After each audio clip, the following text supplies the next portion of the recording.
I'm Laura Lucas Magnuson, and this is The World Unpacked.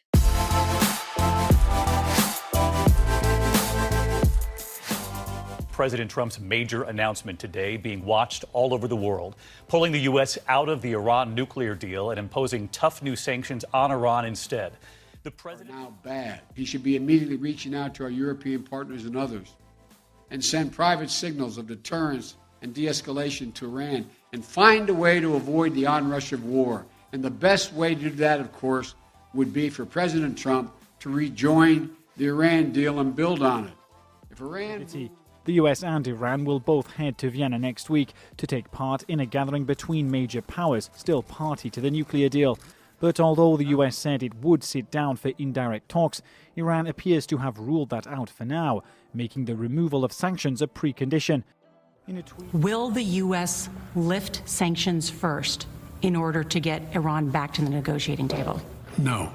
Iran is blaming Israel for an apparent attack on an underground nuclear facility. Israeli media is reporting the country was behind a cyber attack that caused a blackout at the Natanz facility. Iran has announced that it will start enriching uranium at up to 60% purity, the country's highest level ever. And just a day after Iran warned. Last week, the EU hosted indirect talks between the United States and Iran in Vienna on a potential return to the 2015 nuclear deal. Talks proceeded despite the news on April 11th that one of Iran's key nuclear plants suffered a major explosion and blackout in an attack Iran blames on Israel.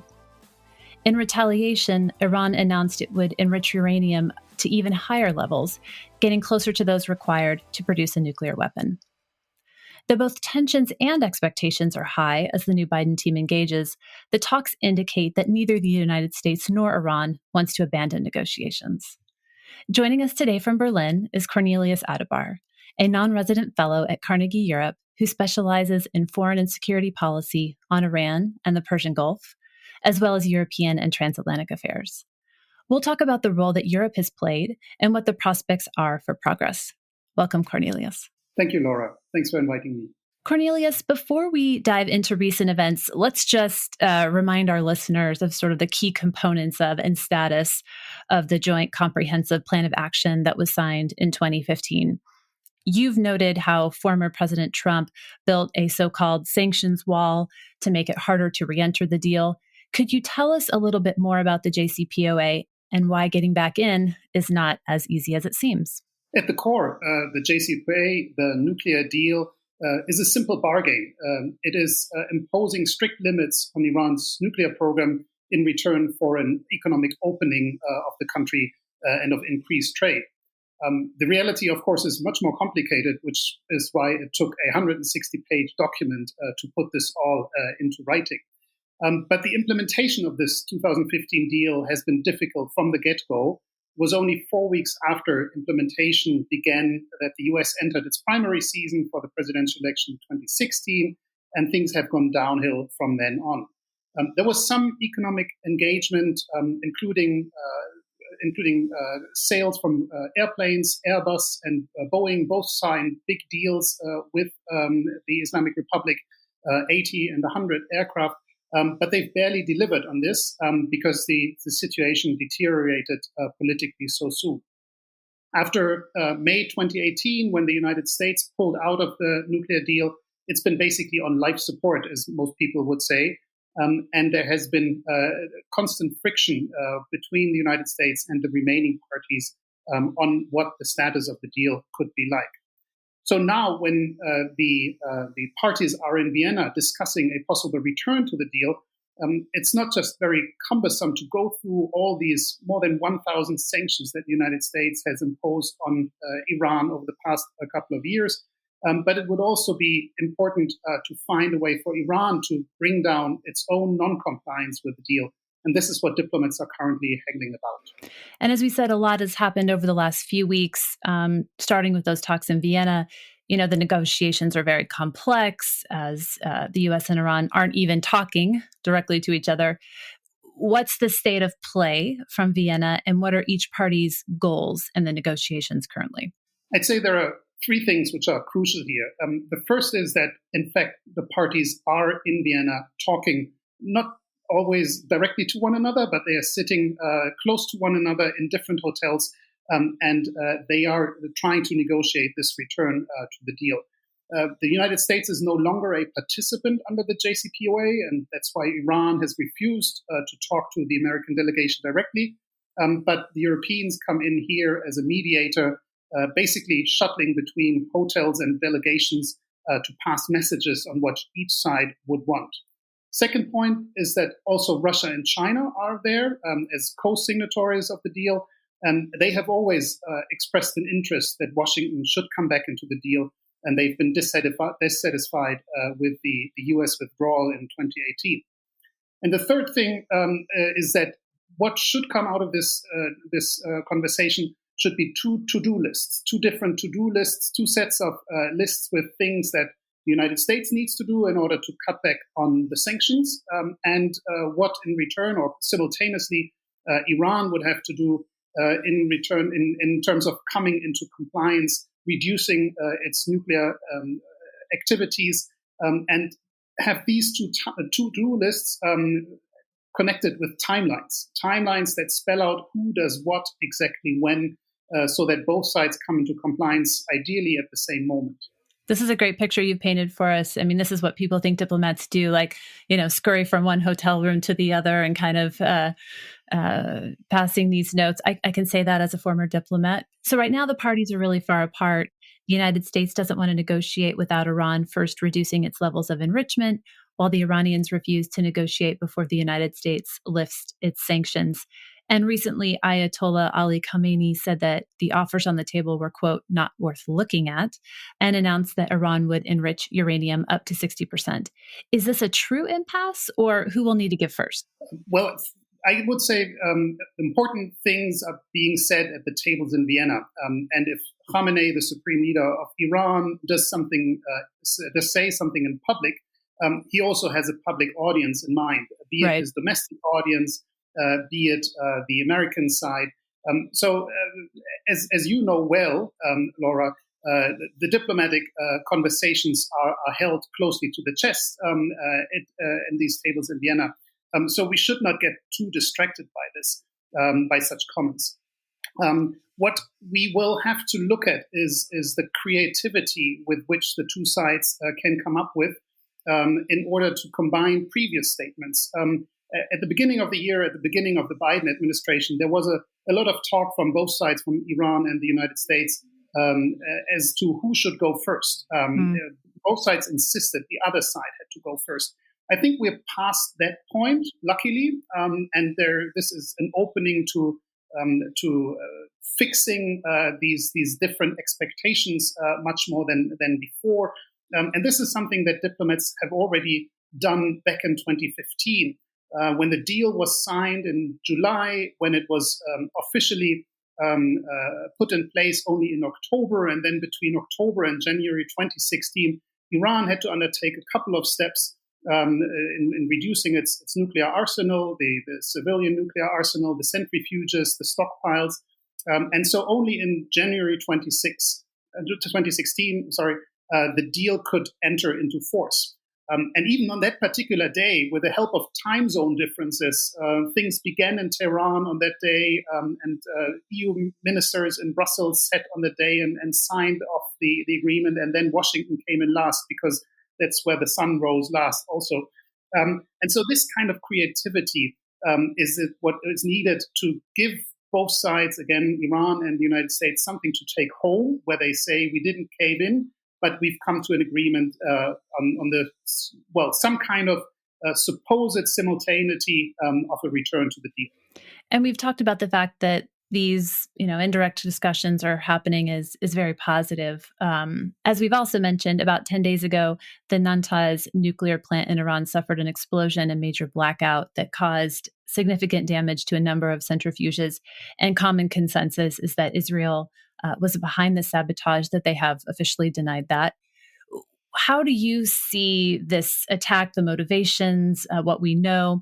And, even aside from that, how does Israel view the revival of the JCPOA? Again, I think there are two things which are interesting here. The first is that there is a quasi-admittance on the side of the Israeli government that they were behind this attacks. Of course, not officially, but usually such matters of national security are kept under the reps. There is a ban for the news agencies to report on these things. And this was different here. There were unnamed Israeli security officials or Western security officials were being quoted as to that this was Israel's doing.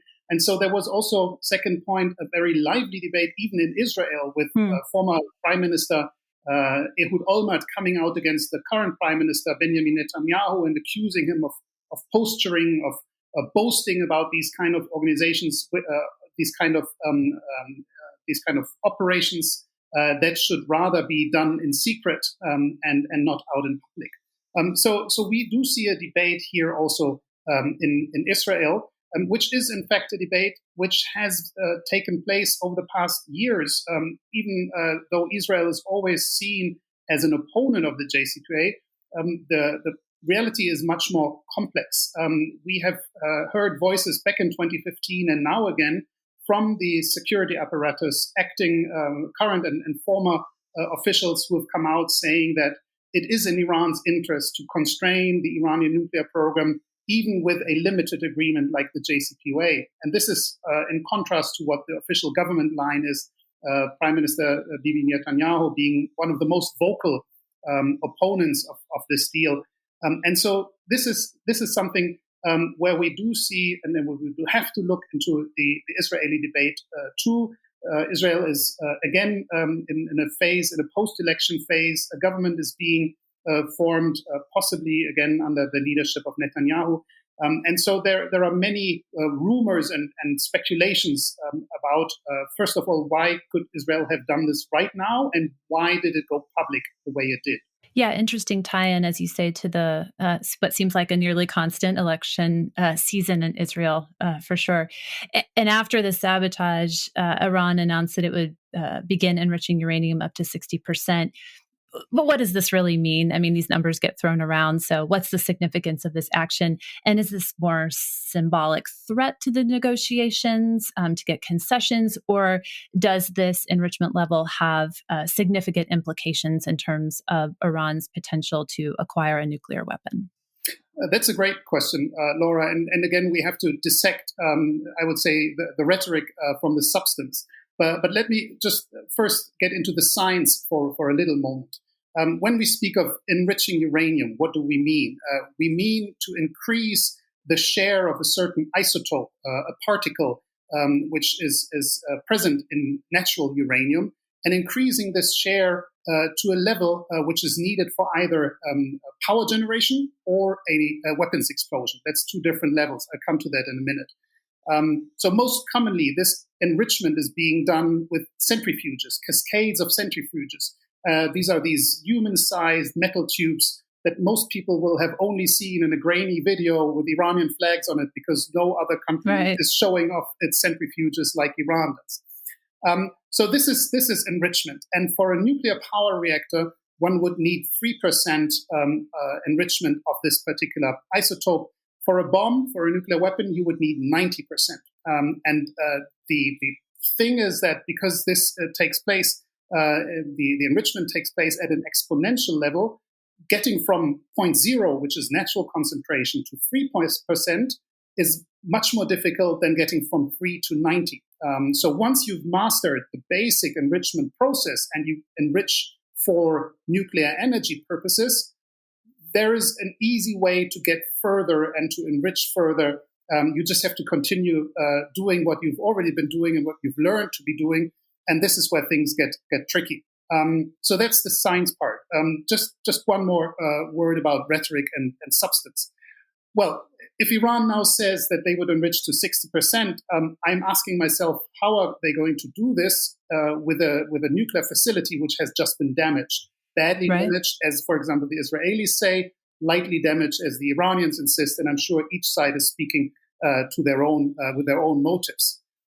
But this precisely shows this uncertainty about what Iran can do or not do, shows the importance of having international inspectors on the ground in this particular plant, which is something that the JCPOA provides for. So in that sense, it's important to control and to check on what Iran is doing, whether they actually will enrich to these 60%.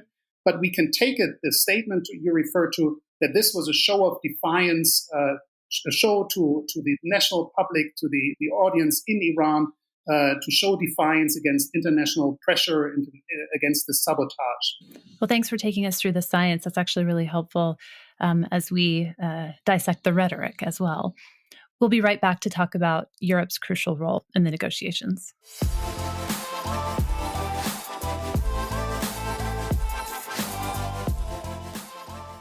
Cornelius, you've written a number of pieces explaining why Europe plays a vital role in reviving the Iran nuclear deal. In fact, as you noted, ever since the United States left the deal in 2018, it's really been Europe that's been trying to hold the pieces together. So who are those key players in trying to salvage the deal and the talks in Vienna?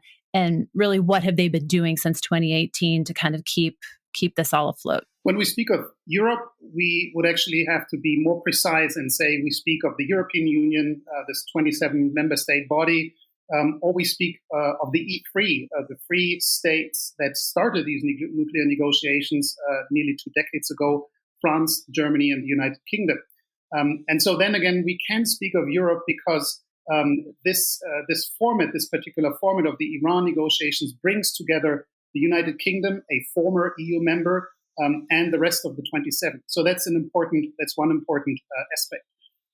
There are Russia and China involved, as we already mentioned, and it has been, in fact, all remaining parties, not just Iran, but also Russia and China, together with the Europeans, that have tried to keep up this deal for a number of reasons. They saw that it was in the interest of non-proliferation. They saw that it was in the interest to uphold international treaties as they had been signed. So it wasn't just the Europeans, but it was everyone else besides the United States. The EU has a particular role to play as an international organization, if you like. They are basically the guardian of the JCPOA. In the UN Security Council resolution that fortified and adopted this nuclear deal, the EU has been named as the chair of the Joint Commission, which is the implementation body. So also in Vienna these days, the EU chairs the meetings of the other parties and has this particular mediation function. And it was the Europeans also that, for example, fended off the attempt by the previous US administration just last September to institute a snapback of all United Nations sanctions because they said Iran is violating the deal. But when it came to a vote in the UN Security Council, it was 13-2 against the United States. Only the Dominican Republic was at the side of the United States. That's sort of say the more legal international law side. On the substantial economic side, it's been very difficult for the Europeans to uphold this economic opening that Iran had been promised, mainly due to US sanctions. This is something that has cut hard into the European companies, the threat of US sanctions. What they did do is they introduced a humanitarian payment channel, something that can be dealt with outside of the US financial system. Making money transactions with Iran is banned under US sanctions, so no international bank would transfer money into Iran or out of Iran. And so they set up this payment channel under the supervision of the three European states, France, Germany, and the United Kingdom, which is highly symbolic because it was evidently against the policies of the US government at the time, but it also had a minimal effect. There was one single transaction being executed in the 2 years that we have had this payment channel. Russia is less of a commercial partner for Iran, more on the military side. And China is the most important buyer of Iranian oil. Also in recent weeks and months, this has increased. So these are also important aspects when you look at how the deal could be sustained over these 4-year increased sanctions period. And while you've said that Europe's leaders, and maybe we mean both Europe and Europe in the multiple senses that you've been talking about, play a vital role, they also are in some ways in a weaker position than in 2015 when they were also key players brokering the deal. So talk about their strength in sort of keeping things together, but talk about what challenges they have as well. Well, I think the most important challenge is the one which has to do with U.S. reliability and the transatlantic bond that builds on it. The reliability of the United States has been questioned, not because there was one policy change between a government to another. I mean, that's fairly normal, but because of the abruptness with which this course correction has taken place and the lack of any consideration when it came to allies, partners, or the co-signatories of the deal. And here comes the question. We now have a U.S. administration which is in favor of re-entering the deal, but also not just the Europeans, other countries in the world are asking themselves, okay, this is now, what will happen in 4 years' time? Right. Because there was this one U-turn which was so decisive. And this has done damage also to the way the Europeans are seen in international affairs, because they are an important partner of the United States in many aspects. But even they couldn't get the United States to abide by the deal, despite all that they tried. Interestingly, I'd say that EU-US relations on Iran have been difficult for decades. It's not like they have been harmonious until President Trump entered office. It's been the opposite. The United States has set out with sanctions and non-engagement throughout the 90s and 2000s, whereas the Europeans have always put a premium on diplomacy, on reaching an understanding and finding some common ground. And it was only in the last years of the second Bush administration, early Obama administration, that this dual track approach came about, marrying sanctions and the offer of diplomacy. And this was, so to say, the winning formula for the Europeans also. When it comes to the weakness of the Europeans, I had already mentioned that European companies could not engage with Iran the way they are legally allowed to engage under national laws and European laws. This is what is called secondary sanctions or extraterritorial sanctions, where U.S. legislation basically can tell companies around the world what to do, or more importantly, what not to do, where to engage and where not to engage. And this has again reduced the value of European engagement in the eyes, certainly of the Iranians, but also of the Russians and the Chinese, because the Europeans had nothing or very little which they could put against this. I mentioned the humanitarian payment channel, but this was not with a major effect. And because we're speaking about trade, I just want to make one remark that trade with Iran is not bad per se. I would say just as much as trade with Myanmar, Nigeria, or of course Saudi Arabia is not bad per se. If we only wanted, we Europeans, the Americans, if we only wanted to trade with countries with which we share a value basis, then there would hardly be any trade to be done. And so in that sense, I would say that it's important to have rules in place that apply to every country, rules for economic engagement.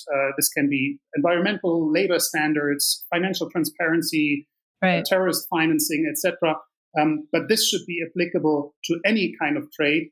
And it's not helpful in that sense to single out a country and then have the people in that country suffer.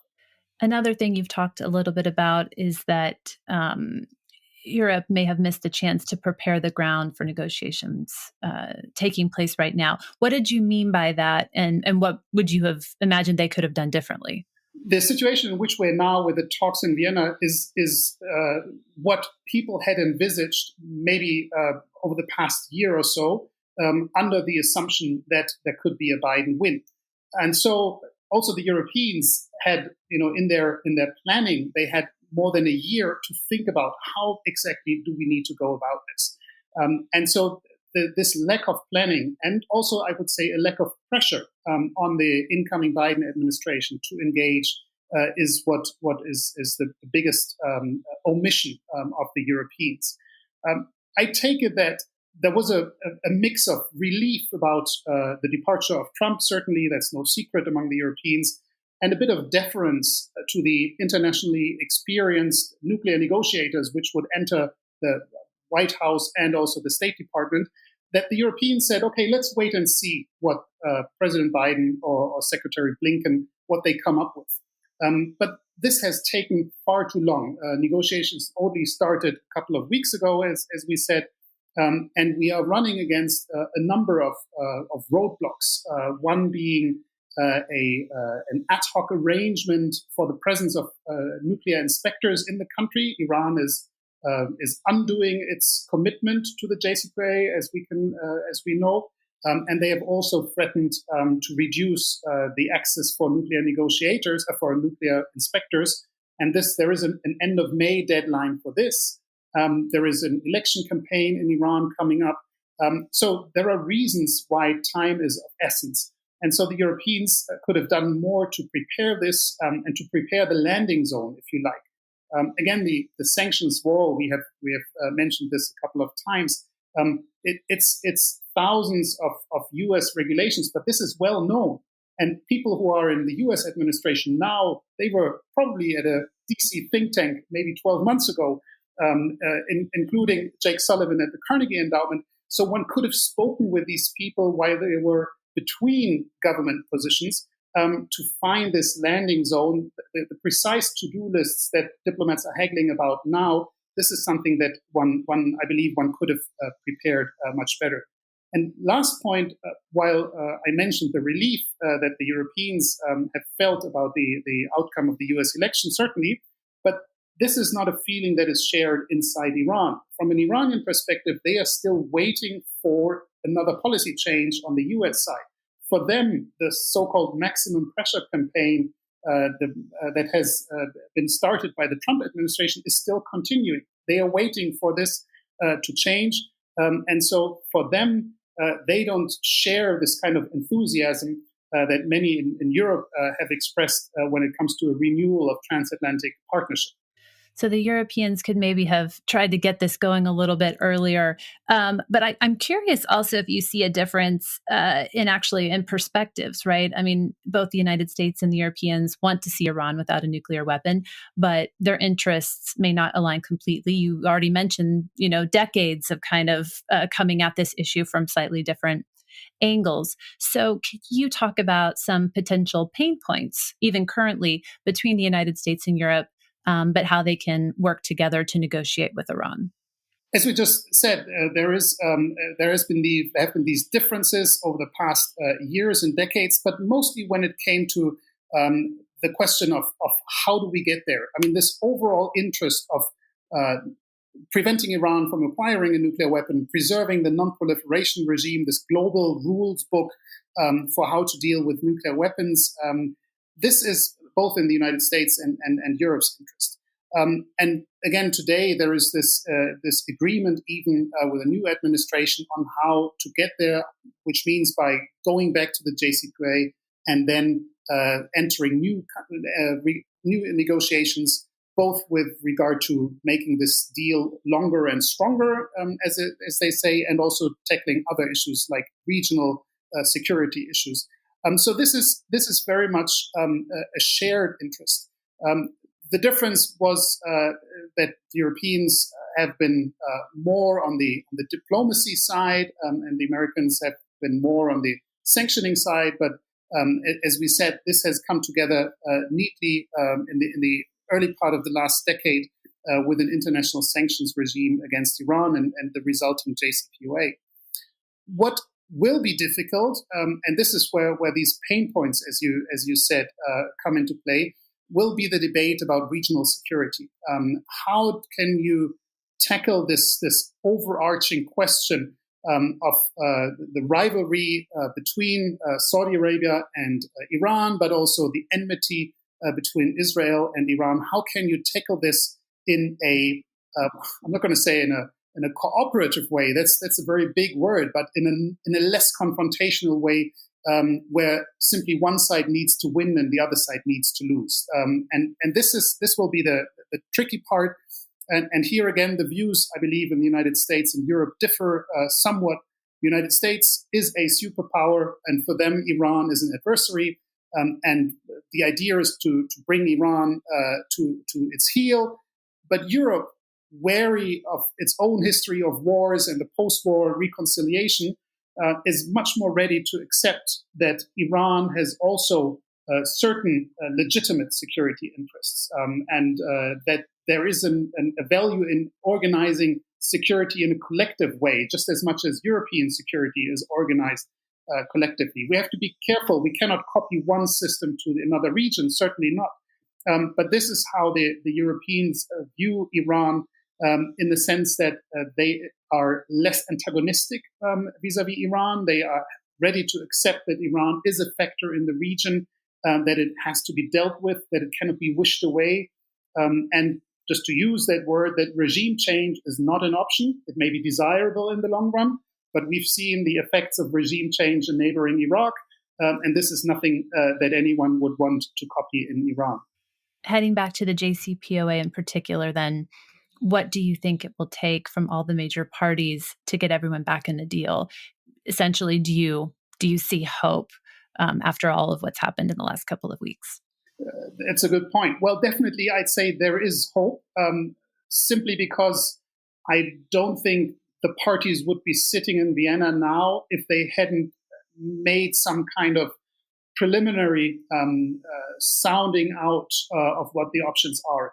I think it's politically risky for both Iran and the United States to enter into these negotiations, and without having any precise knowledge, I would assume that there has been a conversation about what could be a possible framework for this agreement. Again, there is a historical precedent. The breakthrough in the Iran nuclear negotiations in 2013 only came after there were back-channel conversations between U.S. diplomats and Iranian diplomats to find, a very rough outline of what they could agree on. So hard as it is to come to this agreement now, I do see that there must be a principled willingness to find this agreement. There is time pressure. Both sides will have to come to an agreement over the next couple of weeks with whatever is going on outside the region. Acts of sabotage or the attacks that you mentioned early on also show that this cannot go on for months, and it had better end with some kind of positive conclusion. What will be important is to continue this conversation and to see that the negotiations don't stop here with these to-do lists, but that will be something to build on. So there is enough work cut out for the world's diplomats over the coming years. When we come back, we'll talk about what's happening in Iran and how the Iranian people view the negotiations.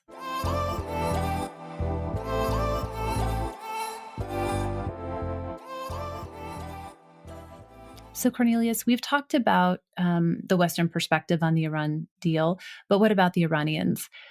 Iran is holding its presidential election in June. And how do you think the political considerations from the polls affect Iran's position at the bargaining table? And do you have any insight into how Iranians are viewing the talks in Vienna? That's a tricky question because obviously it's hard to gauge public opinion in an authoritarian country like Iran, in a society that is kept under strict control. But there are some polls being done, some reliable polls, and they see that a majority of the Iranians would favor a return to the deal, a return of both sides, United States lifting their sanctions again, and then also their own country abiding by the nuclear limitations. It's 7 in 10 Iranians, 69% of the Iranians would say that they support a return to the nuclear deal. But the interesting thing is that 6 out of 10 don't believe that the United States will keep up its word. So much for the reputation, the reputational damage of the United States in Iran. So there is huge distrust of what the other side, mostly the Americans, but usually the Europeans are seen as being in the same boat. of what they would be doing. And there is also a stark contrast, I would say, to the celebrations and the expectations expressed back in 2015 when the nuclear deal was signed, in 2016 when it entered into force. This was a period for the people in Iran where they hoped for normalization, where they were expecting economic benefits, increasing prosperity, and also personal freedoms. That is something that President Rouhani, the incumbent still, that he had promised when he came into office in 2013. He promised two things on the campaign trail. One was an international accord on the nuclear file in order to lift sanctions, and the second was an increase in personal liberties. And the second thing never happened, and the first, as we know, is in difficulty. So that's one side, just to know a little bit about how Iranians think over the nuclear file. The second thing, because you asked about the elections, here we have to expect a victory from the hardliners. The usual division, outsiders usually divide the Iranian political scene into hardliners and moderates. It's much more complicated than that. But if the current president is seen as a moderate technocrat who only veered towards the more hawkish side ever since the United States have left the deal, there is the large group of hardliners, ideologues who have already won the majority in parliament in an election in January 2020 and who are now poised to take over the presidency. And they are labeling Rouhani, the president, or Foreign Minister Zarif as traitors for concluding the nuclear deal back in 2015, and for now trying to reach again a conclusion with the international partners. So that is a bit of a heated, if not poisoned, atmosphere already in Iran before the elections. What is third thing that one has to bear in mind is that for this system, for the system of the Islamic Republic, and for Khamenei, the guardian, the supreme leader, the most important thing is not who wins in the end. He can always deal with whoever is in office as president under him. But for him, it's important to get people out to vote, to show that by voting, they support the system of the Islamic Republic. So he may have an interest, first of all, to not only have hardliners competing, but to offer a choice to the people, to have moderates or non-hardliners also in the race, and even to give something to the outgoing president and his team to let them to conclude a return to the JCPOA so that people in Iran have hope. Because if they have no hope before the elections, they won't go and vote. And a low turnout is something that the Iranian leadership will definitely want to avoid. Thinking more about the Iranian people and, the toll that these sanctions have taken on them, do you have any more insight into sort of what life is like inside of Iran and how the sanctions have affected people's lives? Just really intrigued by that number you shared of 70% of people want to return to the deal. Is this sort of anything that will lift the sanctions, or is there a more nuanced view, and kind of how do those things interplay? Well, it's really great you're asking the question about how Iranians live through this, because, I don't know where to begin and where to start when we speak about the effect of sanctions. The statistics are so clear. Spiraling inflation, depressed or even unpaid wages, rising levels of poverty, unemployment, a lack of medical goods, drugs that reach the country. And now there is the additional burden of a pandemic, of the particular hard personal circumstances, and a brutal regime which cracks down on any kind of dissent. So that's the situation in which Iranians live, and where, yes, they see a possible agreement, a return to the deal, and the lifting of sanctions as something very beneficial.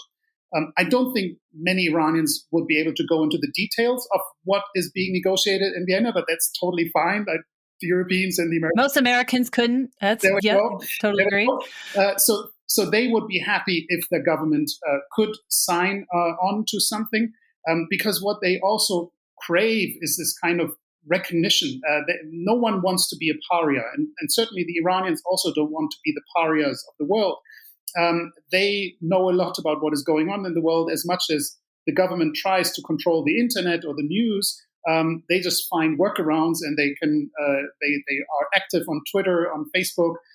They can read news pages, etc. So they don't want to be singled out as the villain on the world stage. They don't also want to overthrow the government just to please outside powers, for sure not. So there has to be something in between. But this is the sense, I would say, in the country that they would rather see more engagement with Europe, the United States, the West, broadly speaking, but that they also feel a sense of pride when it comes to the civilian nuclear program. And here I'm actually talking about a program for, again, power generation and medical research. We're not talking about the bomb, but we're talking about a civilian nuclear program that Iran has built over the past decades, again, in defiance of international sanctions. This is something that Iranians don't want to give up.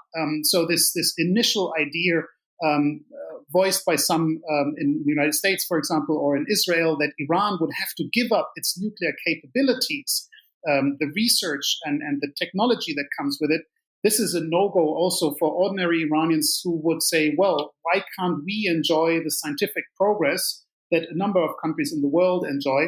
So in this sense, they take a very enlightened view, I would say, on their position in the world. And besides the nuclear deal, what big issues are Iranians wrestling with as they cast their vote in June?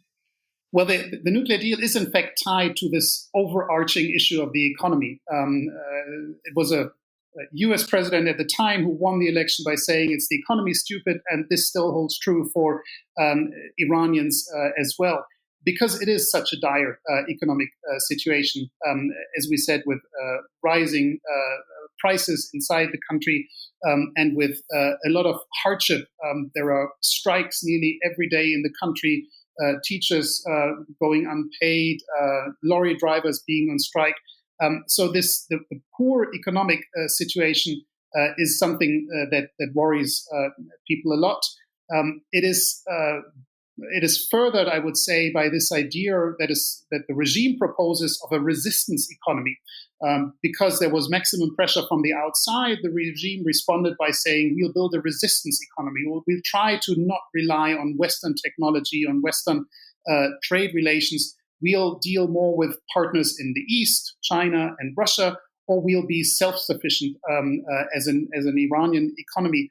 And this is not what the majority of the people would subscribe to. They would rather have normal lives again, as they can see it on their screens. And so dissatisfaction with this policy course is very high. And as we said, going to the election or even not going to the election would be a way to say none of the above. I'm not subscribing to any of the candidates. And this is something that the Iranians would certainly ponder, especially given the situation of the pandemic, where the government has not been helpful, if I can say, in curtailing this disease. So bearing all of this in mind, last question, how do you see that the talks over the JCPOA are playing into this bigger picture and sort of the overall trajectory that Iran is on? I won't make you do any specific predictions, but, talk a little about, what's next. Well, if we start by looking back just a little bit, we will see that Iranian history has been full of ups and downs over the past 40 years. So that's not Iranian history, obviously. It's the history of the Islamic Republic, to be sure. There was a euphoria when the Shah was brought down in 1979 with the Islamic Revolution, which was a broad-based movement against the Shah. But this quickly gave way to the repression that came from the Islamist regime, the misery of an 8-year-long war with neighboring Iraq. And then some silver lining again in the 1990s. The country tried to open up. This is when the Europeans also started to engage with the Islamic Republic. There was a reformist president being elected in 1997, President Khatami, And this was all, one could have dubbed it a Persian Spring if this term hasn't been so overused. It was only topped, and let me say this to all the soccer fans out there, during the World Cup in 1998. There was a 2-1 win of Iran against the United States when the two countries faced each other in the group stage. So that was, again, euphoria in Iran, but this was brought down by the international isolation following the revelations of the nuclear program and basically the sanctions pressure all through the 2000s.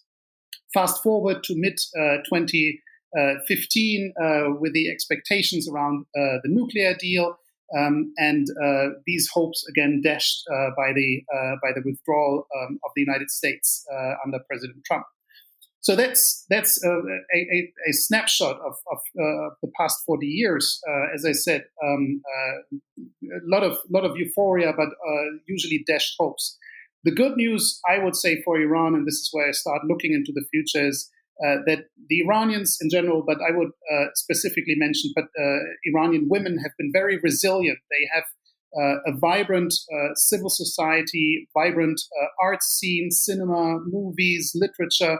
And this is something which holds the country together. And this is not, when I speak of civil society, it doesn't necessarily mean political activism or anti-regime activism, but it means the kind of societal bonds, even including religious charities, but this level of caring for one another and organizing their own society.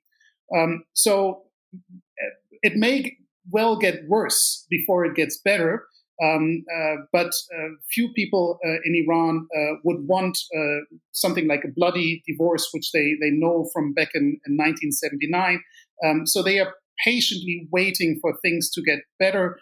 And this is where the real Iranian history, the millennia-old history of Iran comes into play, that they can comfort themselves that even 42 years of misery under the Islamic Republic is just a small part of the long and steady history of their nation as they see it.